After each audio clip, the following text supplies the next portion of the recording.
9 अगस्त 2024 का दिन है, जो कि एक घटना हुई थी आज से 99 वर्ष पहले। कहाँ? काकोरी नामक स्थान पर, जो कि लखनऊ से 8 किलोमीटर पहले। काकोरी रेलवे स्टेशन है, वहाँ ट्रेन खड़ी होती है। ठीक है बच्चों, तो काकोरी में ही लोगों ने, जब हमारे अंदर किसी चीज की भावना उत्पन्न होती है, जैसे हमें अपने देश को आजाद करना है, तो एक लोगों से आजादी एक दिन में नहीं मिलती, बहुत पहले की बात है, जो कि आपको समय मैंने बता दिया। तो हमारे जो महारथी, जो देश के चिंतक थे, छोटे बच्चे थे, किसी की 25 साल उम्र थी तो किसी की 24 साल थी। इनमें से 10 क्रांतिकारी ऐसे थे हमारे लोग, जिसमें सबसे पहले नाम आता है पंडित राम प्रसाद बिस्मिल, दूसरा है राजेंद्र नाथ लोहड़ी, और तीसरे हैं अशफाक उल्लाह खान, और चौथे हैं रोशन सिंह। इन लोगों ने अपनी, जैसे कि आप किसी चीज को खोलोगे, बनाओगे, उसमें पैसे की आवश्यकता पड़ती है, तो अंग्रेजों को अपने देश से अगर भगाना था तो उन्हें अस्त्र और शस्त्र की आवश्यकता महसूस हुई। अब आज जान लो कि अस्त्र किसको कहते हैं?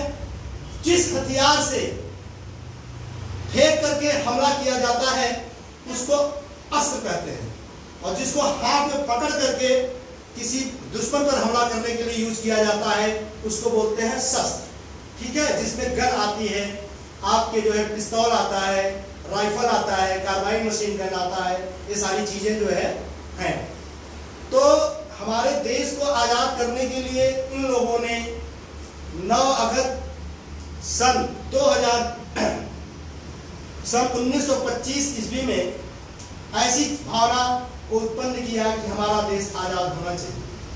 आपने गोस्वामी तुलसीदास जी का नाम अवश्य सुना है कि उन्होंने कहा है कि पराधीन सपने हु सुख नाही। अगर हम किसी के अधीन हैं, अर्थात अगर हमें कहीं मतलब जेल में बंद कर दिया जाए तो ऐसा लगेगा कि हे भगवान कब यहाँ से निकले। तो अपना देश, अगर अपनी, जैसे हमारे राष्ट्र ध्वज है, ये आज हमारा राष्ट्र ध्वज है, हम लेके इसको फहरा रहे हैं, जहाँ प्रतीक है हमारे देश का, और हर एक चीजें हमारे देश की है। जैसे बैठे हमें अपने आत्म सम्मान भी हमारा हो रहा है और अपना विकास भी कर रहे हैं। तो यह भावना पहले ही सोची गई है कि पराधीन सपने हु सुख नाही, और पर पीड़ा नहीं सम अधमाही। इस चीज को लेकर के जब हमारा देश अंग्रेजों से, गुलामी से इतना त्रस्त हो चुका था, तो ऐसे क्रांतिकारियों ने कहा, और जैसा कि आप लोग देख रहे हो एक गीत के साथ, कि काकोरी कांड कर वीरों ने रेलवे को लूट लिया। जो ट्रेन जा रही थी उसमें जो खजाना था उसको लूटने के लिए उन्होंने किया था। पैसे हमारे पास नहीं थे देश में, लेकिन अंग्रेजों को ही भगाना है तो उन्हीं की ट्रेन को उन्होंने लूट लिया, जो कि उनका ही चलता था सब कुछ, और सोचे उसी से अपना काम करके इनको यहाँ से भगा देंगे। तो काकोरी कांड कर वीरों ने, ये चारों वीरों का जिनका नाम लिखा हुआ आपके सामने, गोरों की नींद उड़ाई थी और भड़क उठी थी, आग देश में नई क्रांति आई थी।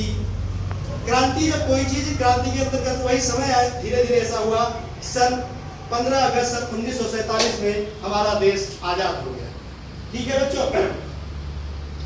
तो ये आपके सामने ध्यान से देखिए, रेल जो बनी हुई है, वहां रेल में ही वहां खजाना था। तो मैं मानता हूं कि कोई व्यक्ति जब गलती करता है, लेकिन अगर अपने देश की गलती के लिए अगर वो अपनी मतलब गलती करता है, तो पहले उसका देश है, भले उसको फांसी के तख्ते पर झूलना पड़ा। जिसमें राम प्रसाद बिस्मिल जिनका कि मैं पहले नाम लिया हूं आपके सामने, उन्होंने एक स्लोगन लिखा था, और इस स्लोगन के रूप पर खड़े होकर के अपने जान की आहुति फांसी के द्वारा दिया है। क्या?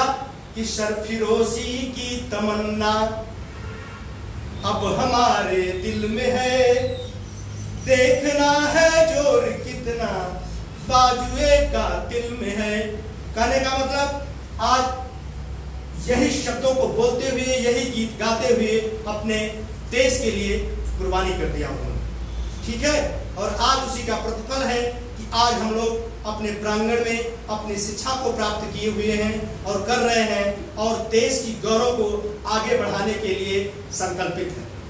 तो आपका नाम नीचे इसीलिए लिखा हुआ है कि जो उन्होंने हमें आज़ादी दी है, आजाद देश में रह करके अपने देश को आगे जरूर बढ़ाएंगे और यह तभी बढ़ेगा जब आप अपने शिक्षकों का सम्मान करेंगे, अपने माता पिता का आदर करेंगे और स्कूल में जो कार्य आपको दिया जाएगा वह घर से करके ले आएंगे। ठीक है, इन्हीं बातों के साथ मैं अपनी वाणी को विराम देता हूँ। जय हिंद।